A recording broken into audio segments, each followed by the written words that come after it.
तारा रानी की कथा। राजा स्पर्श माँ भगवती के पुजारी थे और रात दिन महामाई की पूजा किया करते थे।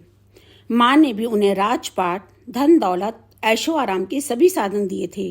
कमी थी तो सिर्फ यह कि उनके घर में कोई संतान नहीं थी। यह गम उन्हें दिन रात सताता था। वो माँ से यही प्रार्थना करते थे कि माँ उन्हें एक लाल बख्श दे ताकि वह भी संतान का सुख भोग सकें। उनके पीछे भी उनका नाम लेने वाला हो, उनका वंश चलता रहे। माँ ने उसकी पुकार सुन ली। एक दिन माँ ने आकर राजा को स्वप्न में दर्शन दिए और कहा कि वह उसकी तेरी भक्ति से बहुत प्रसन्न है। उन्होंने राजा को 2 पुत्रियां प्राप्त होने का वरदान दिया।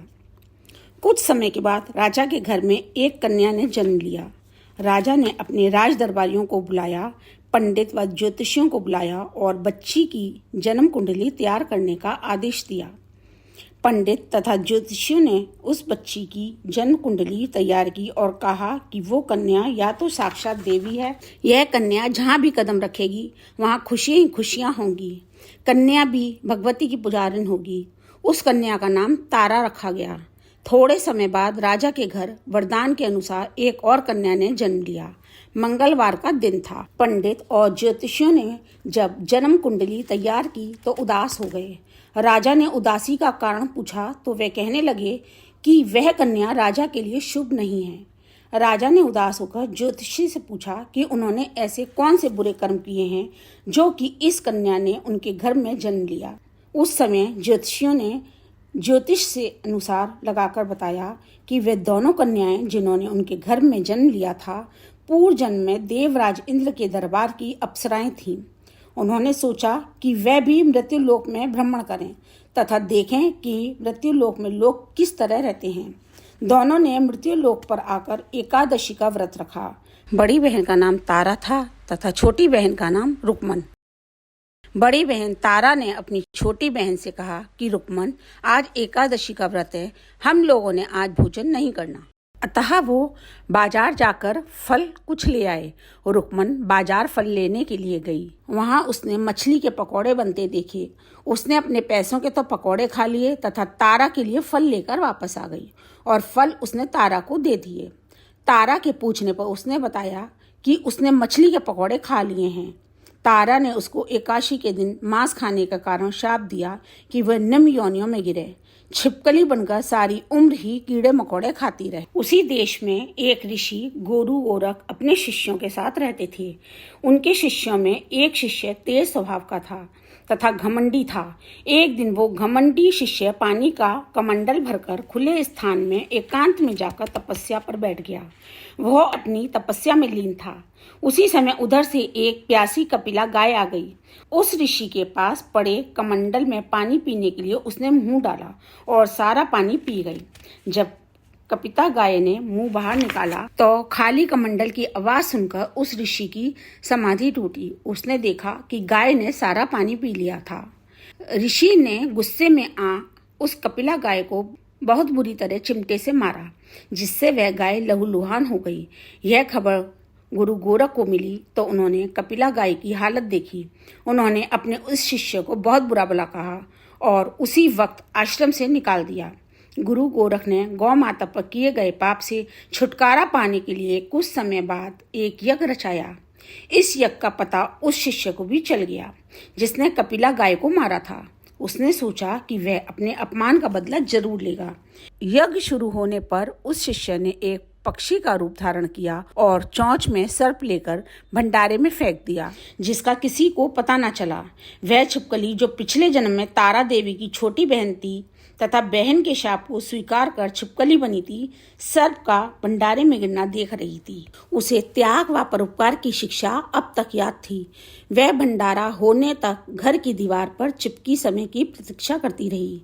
कई लोगों के प्राण बचाने हेतु उसने अपने प्राण न्यौछावर कर लेने का मन ही मन निश्चय किया।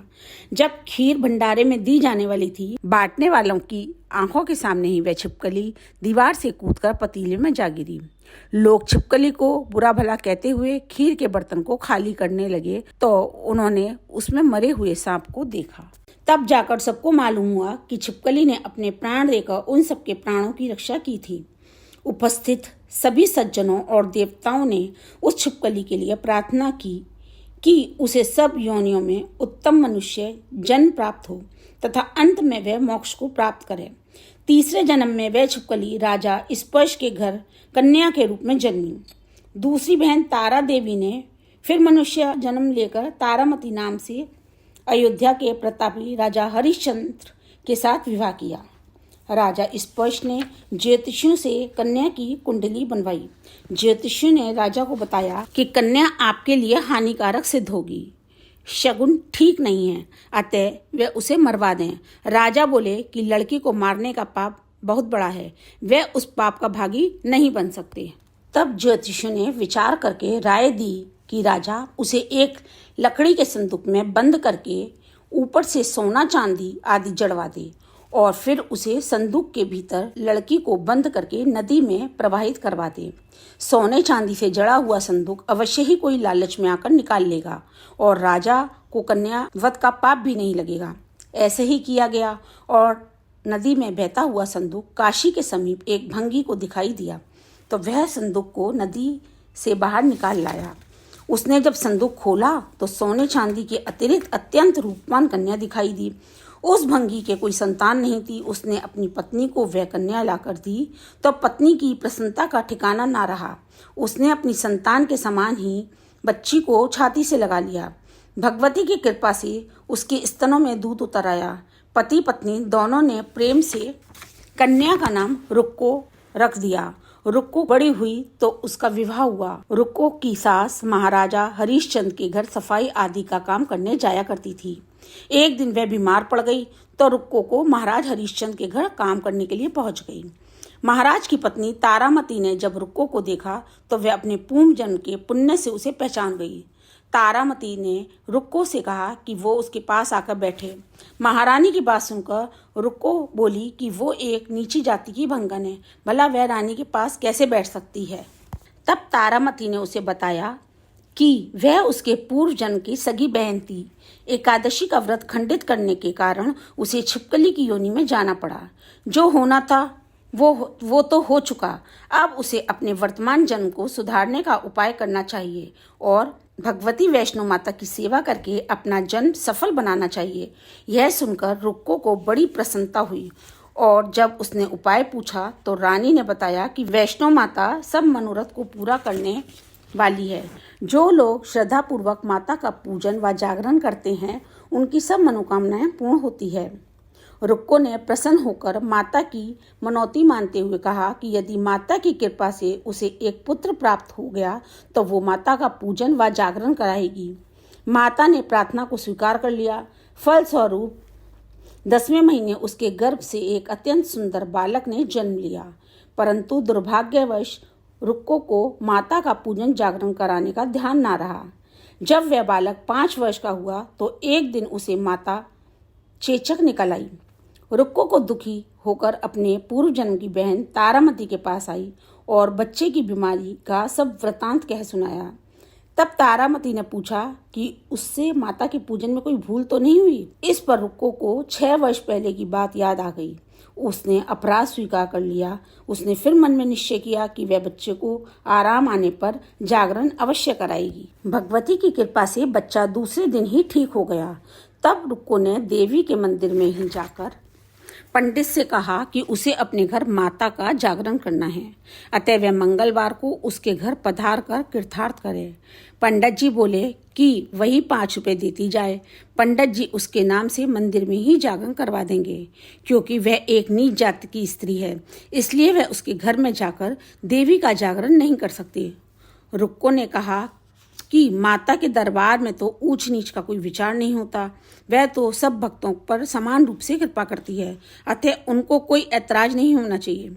इस पर पंडित ने आपस में विचार करके कहा कि यदि महारानी उसके जागरण में पधारे तब तो वह भी स्वीकार कर लेंगे। यह सुनकर रुक्को को महारानी के पास गई और सब वृतांत कर सुनाया। तारामती ने जागरण में सम्मिलित होना सहज स्वीकार कर लिया। जिस समय रुक्को को पंडितों से ये कहने के लिए गई महारानी जी जागरण में आएंगी, उस समय सेन नाम का नाई वहां मौजूद था। उसने सब सुन लिया और महाराजा हरिश्चंद्र को जाकर सूचना दी।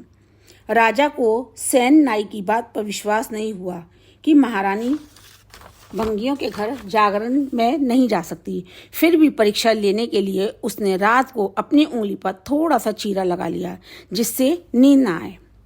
रानी तारामती ने जब देखा कि जागरण का समय हो रहा है परंतु महाराज को नींद नहीं आ रही है तो उसने माता वैष्णो देवी से मन ही मन प्रार्थना की कि माता किसी उपाय से राजा को सुला दें ताकि वो जागरण में सम्मिलित हो सके। राजा को नींद आ गई। तारामती रोशनदान से रास्ता बांधकर महल से उतरी और रुक्को के घर जा पहुंची। उस समय जल्दी के कारण रानी के हाथ से रेशमी रुमाल तथा पांव का एक कंगन रास्ते में ही गिर पड़ा। उधर थोड़ी देर बाद राजा हरिश्चंद्र की नींद खुल गई। वह भी रानी का पता लगाने निकल पड़े। उन्हें मार्ग में रानी का कंगन व रुमाल दिखा। राजा ने दोनों चीजें रास्ते से उठाकर अपने पास रख ली और जागरण हो रहा था वहां जा पहुंचे और वे एक कोने में चुपचाप बैठकर दृश्य देखने लगा। जब जागरण समाप्त हुआ तो सबने माता की अरदास की। उसके बाद प्रसाद बांटा गया। रानी तारामती को जब प्रसाद मिला तो उसने झोली में रख लिया। यह देख लोगों ने पूछा कि उन्होंने वह प्रसाद क्यों नहीं खाया। यदि रानी प्रसाद नहीं खाएगी तो कोई भी प्रसाद नहीं खाएगा। रानी बोली कि पंडितों ने प्रसाद दिया वह उन्होंने महाराज के लिए रख लिया था, अब उन्हें उनका प्रदान करें। प्रसाद ले तारा ने खा लिया। इसके बाद सब भक्तों ने माँ का प्रसाद खाया। इस प्रकार जागरण समाप्त करके प्रसाद खाने के पश्चात रानी तारामती महल की तरफ चली। तब राजा ने आगे बढ़कर रास्ता रोक लिया और कहा कि रानी ने नीचों के घर का प्रसाद खाकर अपना धर्म भ्रष्ट कर लिया था, अब वे उन्हें अपने घर कैसे रखें। रानी ने तो कुल की मर्यादा व प्रतिष्ठा का भी ध्यान नहीं रखा। जो प्रसाद वे अपनी झोली में राजा के लिए लाई थी, क्या उसे खिलाकर वह राजा को भी अपवित्र करना चाहती थी। ऐसा कहते हुए जब राजा ने झोली की ओर देखा तो भगवती की कृपा से प्रसाद के स्थान पर उसमें चंपा, गुलाब, गेंदे के फूल, कच्चे चावल और सुपारियां दिखाई दी। यह चमत्कार देख राजा आश्चर्यचकित रह गया। राजा हरिश्चंद्र रानी तारा को साथ ले महल लौट आए। वहीं रानी ने ज्वाला मैया की शक्ति से बिना माचिस या चकमक पत्थर की सहायता के राजा को अग्नि प्रज्वलित करके दिखाई, जिसे देखकर राजा का आश्चर्य और बढ़ गया। रानी बोली कि प्रत्यक्ष दर्शन पाने के लिए बहुत बड़ा त्याग होना चाहिए।